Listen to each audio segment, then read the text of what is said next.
Welcome back, Legion. Today I want to talk to you guys about sleep and how sleep can help your performance and help with your recovery. Why is sleep important for recovery?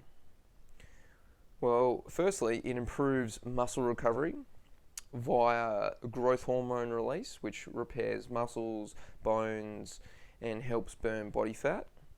This mainly happens in REM sleep, so that deep sleep. So sleep quality is kind of important as well. It helps improve your mood. You obviously feel a lot better and a lot more chipper. It means you might be able to get a little bit more out of your workouts when you go into a training session. It decreases the stress hormone cortisol.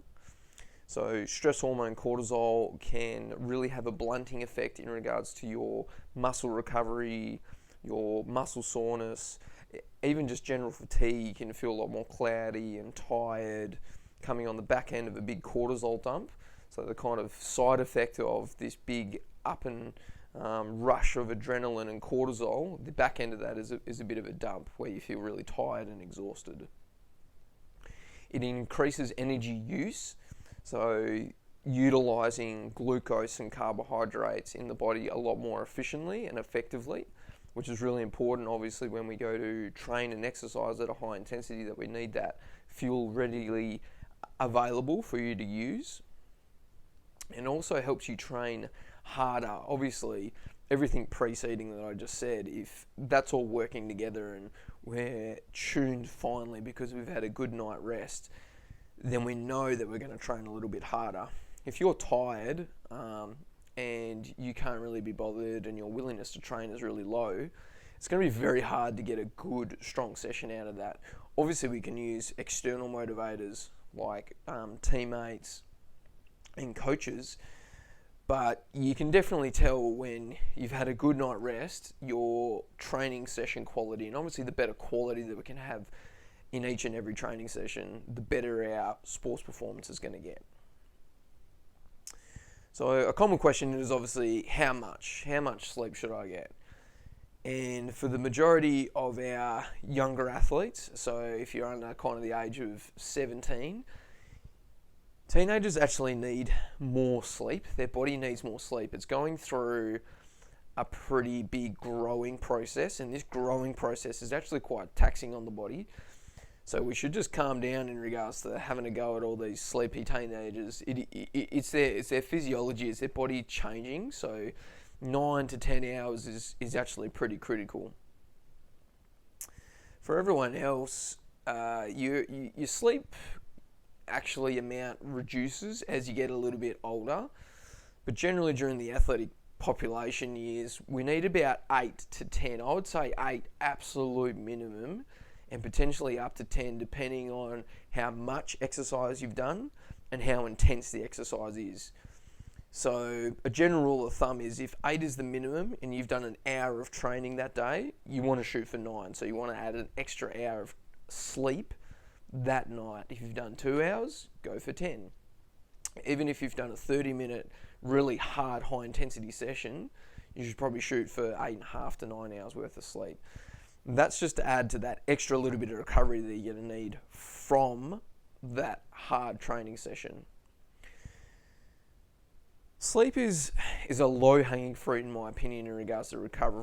If we discuss things about recovery and how to recover better from training, sleep is like free and simple, and we all need it. That is no question. We all need to sleep at some point. If you've ever been in a sleep-deprived state, you can clearly see what happens to your performance.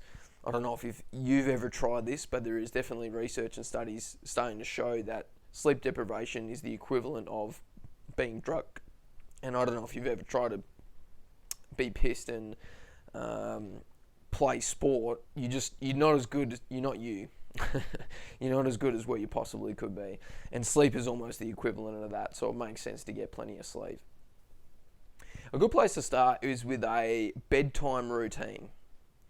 Now, it sounds a little bit childish, but realistically, getting yourself into a routine and setting up some nighttime habits can actually have a profound effect on the sleep quality.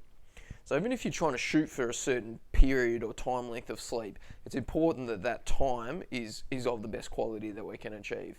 So a simple routine can be something like turning off all electrical stimulants 1 hour before bed. So just try and shut down the phone, turn off the TV, try and reduce the amount of light that you're getting exposed to. You can use filters these days as well. You can use blue light filters or the orange kind of hue across your phone screens, your computer screens. But we want to try and do that about an hour before bed.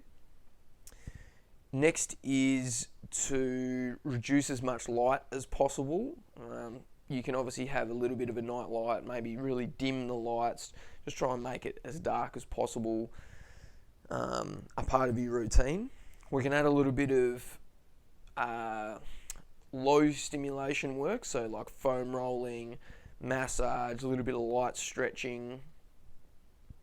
Next, you can go and have a shower, and it can actually go both ways here, where you can have a hot, relaxing shower, or you can have a cold shower where you get a little bit tense while you're in the cold shower, and then the reflex of that is to completely relax. So both can actually work in our own benefit. Maybe it's a seasonal thing. You have nice warm showers before bed in winter, and you have nice cold showers before bed in summer.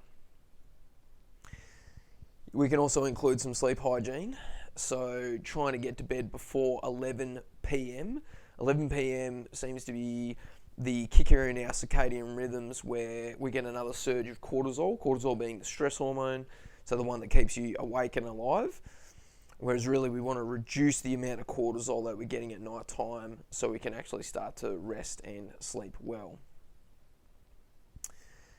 Having a pitch black room or as dark as possible room, also at a cool temperature. So those two things are really important. They help you feel comfortable and reduce the amount of light that you're exposed to. Light is definitely one of these things where it can keep you, it's designed to keep you awake. Sunlight, like the point of the day is to be awake. So at night time, keep it as dark as possible, reduce the amount of light you're exposed to, and you'll find that you actually have a more restful and peaceful sleep. They're just some very simple starting points that are all free. You don't need to pay anything to get that done. You can start it tonight if you like. If you do, let me know how you go. I'd love to hear your feedback, and I can provide some more information later on down the track. Cheers.